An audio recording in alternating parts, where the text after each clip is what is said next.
It was 2:19 a.m. when I heard my own voice calling my name from deep inside the forest. I froze. My campsite was lit only by the dying orange glow of a fire I'd stopped tending an hour ago. The trees around me stood like tall, silent witnesses, and then again, "Daniel, come here." Same tone, same pitch, same tiredness in the vowels, except I was alone, miles from the nearest road. At first, I thought exhaustion from the long hike was making me hallucinate, but then the voice shifted. It sounded curious, like it was testing each word. "Ne-el." My stomach tightened. I grabbed my flashlight, clicked it on, and the beam shook in my hand. The forest was too quiet. Not a single insect or leaf whisper. Then something stepped just beyond the tree line, too tall. And something about the posture felt wrong, like it was studying how to stand. "Daniel?" it whispered again. My breath caught in my throat, because this time, the voice wasn't copying me, it was copying my mother. I backed up slowly toward my tent, but the shape stepped closer. My flashlight flickered as if reacting to it, and then it repeated my entire phone conversation from earlier that night, word for word, breath for breath, laugh for laugh, every sound. I ran, abandoned the tent, abandoned everything. I didn't stop until I reached the ranger station at sunrise. The ranger didn't even blink when I told him what happened. He just asked, "Did it follow you?"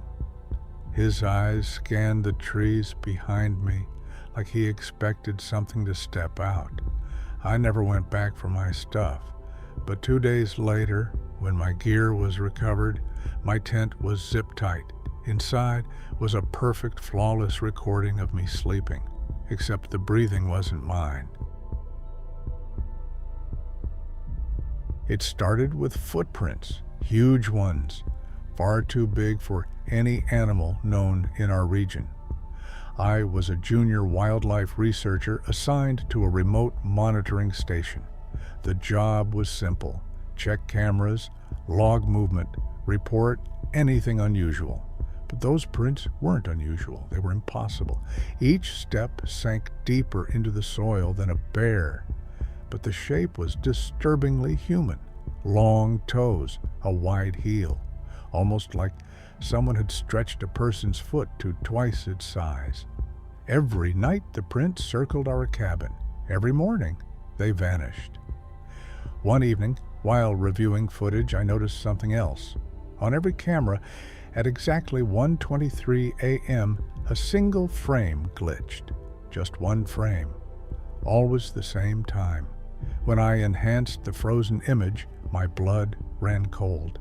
Between two trees stood a shape, tall, thin, wrong, like someone had drawn a human but forgotten details. No face, no clothing, just a silhouette carved out of the darkness itself. My partner, Elise, insisted it was a camera malfunction. Until the knocking started. Not on the door, not on the walls, on the windows, all of them at the same time. Slow, gentle taps, like fingertips trying to memorize the glass. Elise whispered, "Don't move." But curiosity, not bravery, made me glance at the window beside us.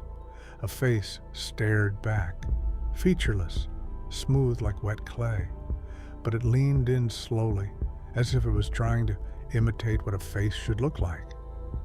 We hid in the bathroom until sunrise. When the ranger helicopter arrived to evacuate us, they asked us a single question. "Did it mark you?"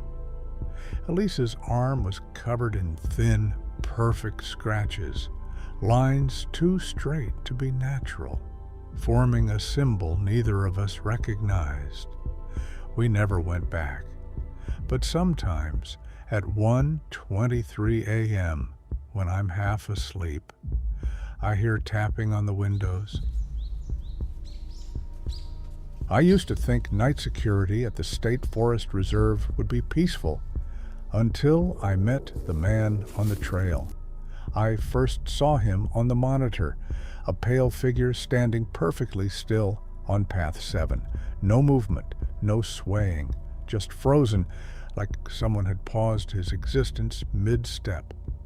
I radioed in for confirmation, but the signal hissed with static.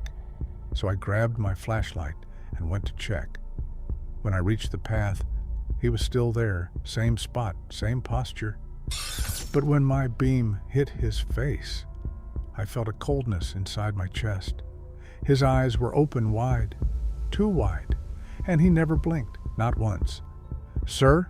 I called out. He didn't flinch, didn't breathe, didn't acknowledge me. But when I stepped closer, his jaw slowly, painfully unhinged, like it had forgotten how mouths work. "No, Forrest," he croaked. Then it snapped shut. I sprinted back to the cabin, locked the door, and checked the monitors. He was gone, except... no, there he was, again, right in front of the camera, staring into the lens, eyes unblinking, mouth sealed shut. The footage audio picked up something faint, a whisper repeated under his breath. "Not supposed to be here, not supposed to be here." The next day, a ranger visited. When I showed him the footage, his face went pale. "You saw it," he said quietly. "You need to leave, now." I quit the job that morning, but sometimes, when I walk past a window or catch my reflection in glass, I see a pale figure behind me, eyes wide, never blinking, waiting for me to notice. Subscribe for more chilling tales